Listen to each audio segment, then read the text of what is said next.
We're going to start in Spain, Shaq. Yesterday I was commentating on Atleti, and they do what they always do. They go away from home, they don't play well, they leave it late, and then they find a way to get all 3 points. That's what they did at Balaidos, beating Celta, who suffered defeat at home for the first time since February. It was Julian Alvarez here with the goal and with the winner. So that sets them up nicely for the derby on Sunday. The problem is they played Thursday, Real Madrid played Tuesday. Could that be an issue as far as freshness is concerned for Sunday?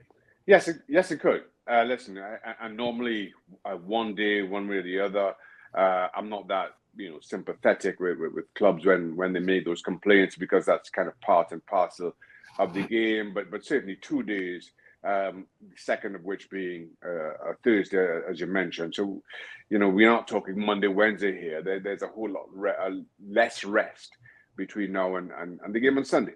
Atleti, I think, have reason to complain. But that being said, I'm sure the tables will turn for Real Madrid at some point during the course of this season, where they feel that they have had a more difficult week, whether it's deeper in the Champions League or something of these sorts, and they may want to complain. And similarly, Atleti will probably go into a game at some point during the course of this season where they haven't had a midweek fixture, or they've had a little bit more rest than the opponent.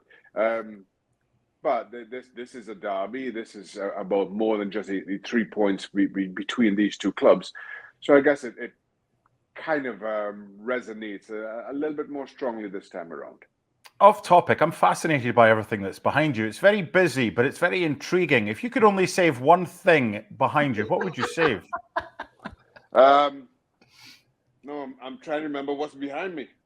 There's a lot of stuff. I'll save I've got my Freedom of the City plaque down to my right, which is not in the picture now, but I guess that will. Yeah, that'll good. That'll have to be what I save. Does that mean you can herd sheep and goats through Newcastle? No one can say anything.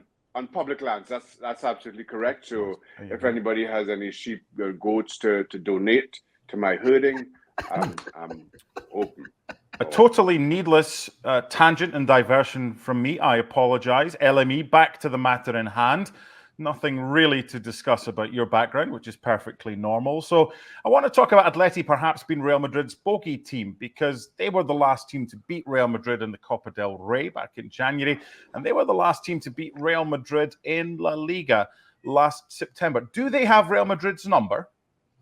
Well, recent history helps them, MD, right? As you mentioned, they also drew at the Bernabeu as well. So recent history suggests that Atletico Madrid under Diego Simeone make up for their best when they play against their bitter rivals Real Madrid. So there's that component. What worries me about Atletico de Madrid is the usual worry that I have under Diego Simeone, which defensively, they look good. They've only conceded 3 goals in the league so far. They've only scored 11, which is not great. And this summer was meant to be the transition, right? A lot of players left and a lot of players came in. So there was a lot to deal with for Diego Simeone. You mentioned Julian Alvarez, who got the winner in that game you called against Celta Vigo, but he really hasn't been that impressive. He's struggling right now. I think it says a lot for when you go from a Pep Guardiola system to a Diego Simeone system. That's one thing to note as well. Conor Gallagher has been a fan favorite so far. He's kind of like that pitbull, hardworking mentality player for Simeone. But aside from that, I don't see them right now impressing me. But I think that the advantage is that they save their best for Real Madrid. But there's a lot of question marks for Atleti right now. They're not really showing me right now that they're a team that they can creatively go forward. The reason why they won the league a few years ago was because when they don't have that creativity going forward, at least they had Luis Suarez, who would just poach at every given opportunity, right? They don't have that right now. Sorloth, who came from Villarreal, scored over 30 goals in the last 2 seasons. He is also not clicking right now. They're relying a lot on Antoine Griezmann. So there's a lot to do for a Real Madrid team, by the way, that really needs to get it going right now, because Barcelona are going full pelt in every single game. So it's a big game for both, obviously, but I'm a bit worried about the creativity of Atleti. Yeah, we'll get to Real Madrid in a second, but I want to talk about the Colchoneros, the mattress makers, to save you looking it up if you didn't know. Good story about that, by the way.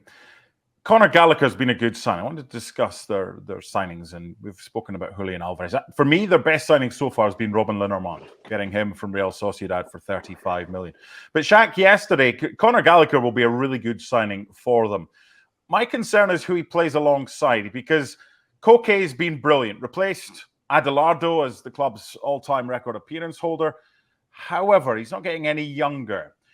What do you think they'll do against Real Madrid here? Because you've got Griezmann, because you've got Surlot, you also have Julian Alvarez. So do you sacrifice one of those for an extra midfielder and maybe play someone else alongside Conor Gallagher instead of Koke? What would you do?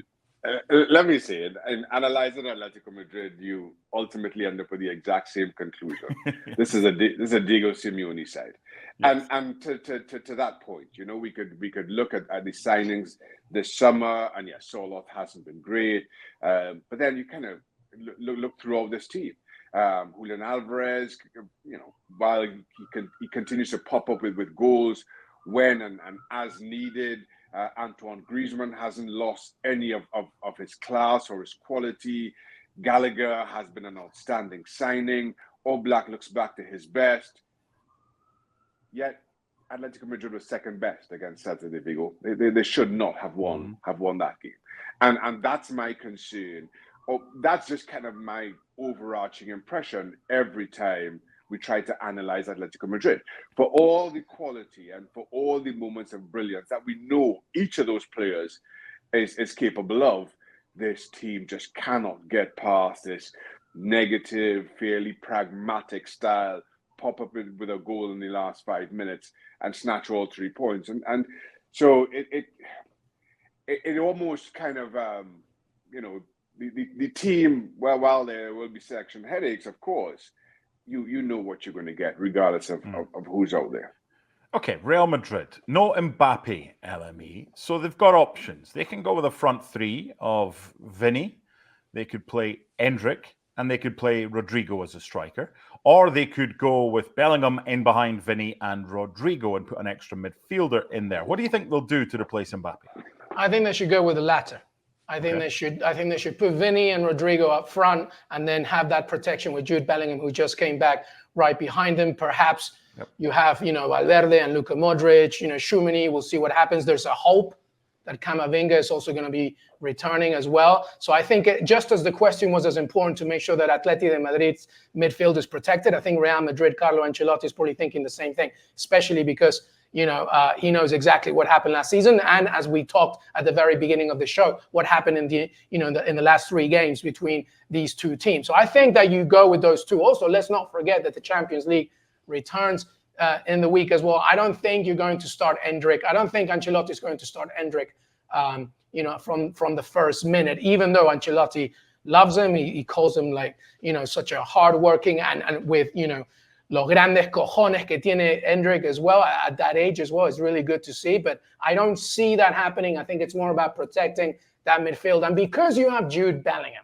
right, who is so diverse and versatile in his playmaking, it makes, to me, more sense that you have those two up top, Rodrigo on one side and Vinicius Jr. up top. No Mbappé. It is a shame, because obviously this would have been a great time for them to play. But I think that I'm going to go with that too, Vinny and Rodrigo up front. Shaka, I was watching the game on Tuesday on ESPN Plus, and when he got substituted, Mbappe, he wasn't hobbling off. He was the one that indicated he wanted to come off. But when he said something to Ancelotti, and then Ancelotti followed him back into the dugout, you kind of thought, I hope everything's okay there. It's a left thigh issue, so he's not going to play. He'll not play against Lille in the Champions League in midweek and against Villarreal. So, yes, of course, they'll miss him, but they don't have to shoehorn him in and find a spot for Vinny and for Rodrigo now as well. So if they do what LME's suggesting, would it be Vinny kind of coming in from the left and Rodrigo coming in from the right? Would it be one up, one off? What do you think they'll do? I think you'll do exactly as LME suggested, and as you saw for all of last season. So while, yes, I think Real Madrid has largely been a work in progress in trying to integrate Kylian Mbappe into that forward line. And to start the season, we wondered if Rodrigo would be sacrificed. Ancelotti has tried to play all 3. Bellingham has been injured, so that's kind of eased up the selection worry in that regard. But now with Mbappe going down, I'd expect to see Real Madrid did exactly as it did last season. That brought them La Liga title, that brought them Champions League glory. And to LME's point, you've got Endrick who can come on to change things up later on. You've seen him have huge impacts as a substitute coming off the bench for Real Madrid. If at all needed, well, not even if at all needed, if Ancelotti just decides to change things up, whether they're chasing the game or whether they're protecting a lead, I think Endrick has proven his worth to this setup.